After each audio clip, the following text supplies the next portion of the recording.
അപ്പോൾ തണ്ണിമത്തനകത്തുള്ള പ്രശ്നങ്ങൾ എല്ലാ വീടുകളിലും ബാധിക്കുന്നുണ്ടെന്നാണ് എനിക്ക് തോന്നുന്നത്. പ്രധാനമായിട്ടും തണ്ണിമത്തൻ മുറിക്കുന്ന സമയത്ത് അകത്തെല്ലാം ഇങ്ങനെ അഴുകി പോയിരിക്കും. ഇതിനുള്ള പ്രധാന കാരണം ബാക്ടീരിയൽ അല്ലെങ്കിൽ ഫംഗൽ ഇഷ്യൂസാണ്. അതല്ലാതുള്ളൊരു കാരണം എന്ന് വെച്ചാൽ അമിതമായിട്ടുള്ള നൈട്രജൻ്റെ ഉപയോഗം കാരണം ഉണ്ടാകുന്നതാണ്. യൂറിയൊക്കെ അമിതമായിട്ട് ഉപയോഗിക്കുന്നിടത്തുണ്ടാകും. രണ്ടെന്ന് പറയുന്നത് തണ്ണിമത്തൻ മുറിക്കുന്ന സമയത്ത് അകത്തെല്ലാം ഇങ്ങനെ വിളറി വെളുത്തിരിക്കും.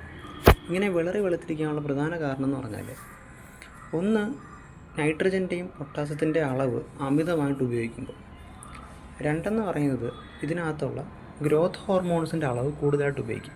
അത് ഗ്രോത്ത് ഹോർമോൺസ് എന്തിനാണ് ഉപയോഗിക്കുന്നത് വെച്ചാൽ എല്ലാ ഫലങ്ങളും ഒരേ ദിവസം വിളവെടുക്കാൻ വേണ്ടിയിട്ട് ഗ്രോത്ത് ഹോർമോൺസ് ഉപയോഗിക്കും. ഇത് വാങ്ങിക്കുന്ന സമയത്ത് നല്ല വെയിറ്റും ഒക്കെ കാണും, കൊട്ടി നോക്കുമ്പോൾ നല്ല സൗണ്ടും ഒക്കെ കിട്ടും.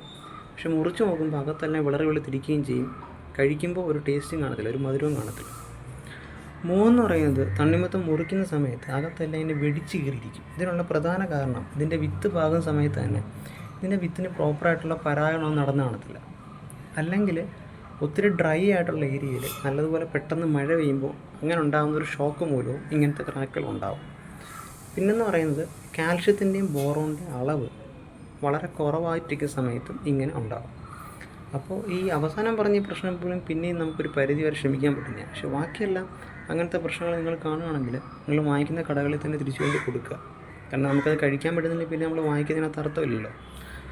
അപ്പോൾ കടക്കാർ ചിലപ്പോൾ പറയുമായിരിക്കും ഇതിപ്പോൾ നമുക്ക് മുറിച്ച് നോക്കിയിട്ട് എടുക്കാൻ പറ്റുമോ എന്ന് ചോദിക്കും. അപ്പോൾ അതേ ചോദ്യം നിങ്ങളും അങ്ങോട്ട് ചോദിക്കുക, നമുക്കിതിപ്പോൾ മുറിച്ച് നോക്കിയിട്ട് വാങ്ങിക്കാൻ പറ്റുമോ. ഇതൊന്നും എല്ലാ കർഷകരും ചെയ്യുന്ന കാര്യങ്ങളല്ല, പക്ഷേ ചിലരൊക്കെ ഇപ്പോഴും ചെയ്യുന്നുണ്ട്.